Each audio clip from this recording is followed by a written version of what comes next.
আগে থেকে কোনো প্ল্যান ছাড়াই এবার কিন্তু দাদার দৌলতে আমি সবার সঙ্গে চলে গিয়েছিলাম দীঘাতে। আর সেইখানে যেয়ে কি করলাম, কদিন ছিলাম, কি খেয়েছি, সেই সব কিছু কিন্তু তোমাদের সাথে এই ভিডিওতে শেয়ার করব। আগেই বললাম যে আমাদের আগে থেকে কোনোই প্ল্যান ছিল না যে আমরা দীঘাতে ঘুরতে যাব, তাই কিন্তু হঠাৎ ঠিক হওয়ায় আমরা সেই রাত্রেই শপিং করতে বেরিয়ে পড়েছিলাম। আর শপিং করতে যেয়ে দেখো আমার বিগ ফ্যান সব ভিডিওতে গালাগাল দিই।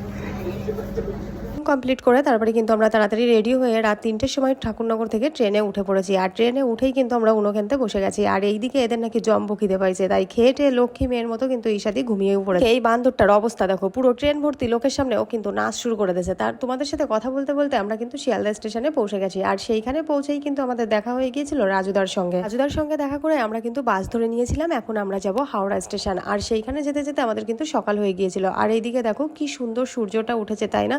তারপরে কিন্তু আমরা হাওড়া স্টেশনে চলেও এসেছি। তোমরা তো খুব ভালো করেই জানো আমরা সবাই যখন একসাথে থাকি কি পরিমাণ কাউতালি করি। আর এইদিকে দেখো এই দুটো বাচ্চাদের মতো স্টেশনে খেলা করতে বসে গেছে। আর আমরা এইদিকে একবার ব্যাগ নিয়ে একবার হাত নিয়ে টানাটানি শুরু করে দিছি। আমাদের এই কাণ্ড কারখানা দেখে স্টেশনের বাকি লোকগুলো নির্ঘাত ভাবছিল আমাদের মাথায় মনে হয় হয়তো কোনো সমস্যা আছে। আর তারপর দেখো আমাদের ঢং দেখতে দেখতে এনারা কিন্তু নিজেরাই ক্লান্ত হয়ে পড়ছে।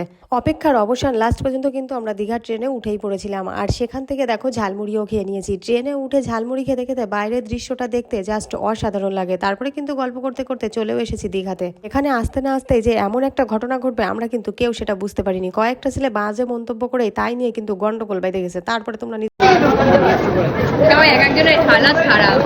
কেমন লাগলো ঝগড়া করে? কেমন লাগলো? ভালো লাগলো না। তার কথা কান শুনছো, ওই ছেলেটাকে নাকি না মারতে পারলে ওর ভালো লাগছে না। তারপরে কিন্তু আমরা সেই স্টেশন থেকে বেরিয়ে পড়েছিলাম। আর ট্যাক্সি নিয়ে এখন যাব আমরা যে হোটেলটাই থাকবো সেইখানে। আর আমরা এত লোক ছিলাম যে এক ট্যাক্সিতে কিন্তু এত লোক ধরছিল না, গাইতে গুইতে ধরছে। যাও বা ধরছে, একখান ব্যাগ আমার কোলের উপর চাপাই দিয়েছে, ওই ব্যাগটা রাখার আর জায়গা নেই। তারপরে দেখো আমরা হোটেলের সামনেও চলে এসেছি। সব লাগেজগুলো আমরা গুছিয়ে তারপরে চলে গিয়েছিলাম। তারপর কিন্তু এসে আমরা দেখে নিলাম যে রুমের ভিতরে সব ঠিক আছে কিনা। আমাদেরকে পেয়ে গেছে এদিকে জম্মু খিদে, তাই আমরা কিন্তু আর বেশি দেরি না করে চলে গিয়েছিলাম একদম সোজা খাওয়ার জায়গায়। আর সেখান থেকে খেয়ে পেটটাকে ঠান্ডা করে এখন কিন্তু আমরা রেডি হয়ে গেছি সমুদ্রের পাড়ে যাওয়ার জন্য। তারপর কিন্তু সবাই আমরা গল্প করতে করতে সমুদ্রের পাড়ে চলেও এসেছি। আর আমাদের এত বড় ধাড়ি হয়ে গেছি সেই বাচ্চা ভাব যায় না। এইখানে বেলুন উড়ায় আর আমরা তার পিছন পিছন ছুটি, গোলা খাই, যে খাবারের দোকানটা দেখি সেই দোকানেই ছুটে যাই। তারপর কিন্তু আমরা সবাই সমুদ্রের পাড়ে একটু বসে পড়েছিলাম, কারণ আমাদের তাড়াতাড়ি আবার হোটেলেও ফিরতে হবে। তারপরে হোটেলের উদ্দেশ্যে আসার সময় দেখি এরকম একটা দল নাচ আর গান করতে করতে যাচ্ছে। কি সুন্দর লাগছে বলো। এখন আমরা রেডি হয়ে গেছি, যাচ্ছি উদয়পুর বিচ। দ্বিতীয় দিন দেখাতে কি কি করলাম এবার সেটাই দেখার পেলা। আমরা কিন্তু সবাই রেডি হয়ে বেরিয়ে পড়েছি। সবার প্রথমেই চলে গেছি আমরা কিন্তু একটা হোটেলে খেতে। আর এইদিকে দেখো সবার সামনে কিন্তু খাবার চলেও এসেছে। এখান থেকে আমরা খাওয়া কমপ্লিট করে কিন্তু চলে এসেছিলাম উদয়পুর বিচে। তো সবাই জানো উদয়পুর বিচ মানে কিন্তু এই মাছ থাকবেই। আর এই দিকে দেখো আমরা খাওয়া নিয়ে ব্যস্ত, ও কিন্তু ঘোড়ার পিঠে শাড়ি পরে উঠে গেছে বিচে। এখন আমরা খাবো কাঁকড়া, রান্না করে দিল ঝাল ঝাল করে। কত করে? কিন্তু মাছটা অর্ডার করে সবাই বসে আছি যে কতক্ষণে আমাদের সামনে খাবারটা আসবে। সুন্দর জায়গায় সে শুধু খাইলে হবে, একটু ফটো।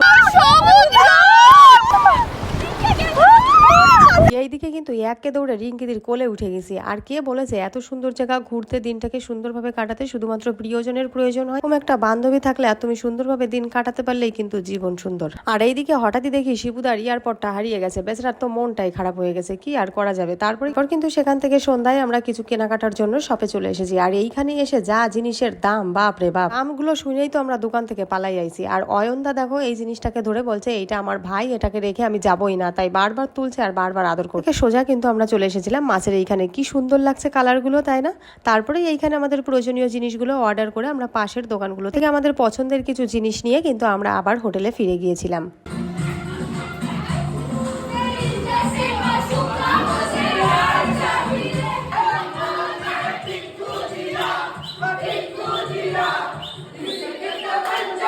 রাত না ঘুমিয়ে ওই পরিমাণে কাউতালি করে আবার কিন্তু ভোর ভোর আমরা বাড়ির উদ্দেশ্যে বেরিয়ে পড়েছি। পুরো ভিডিওটা তোমাদের কেমন লাগলো অবশ্যই কিন্তু কমেন্ট করে জানিও।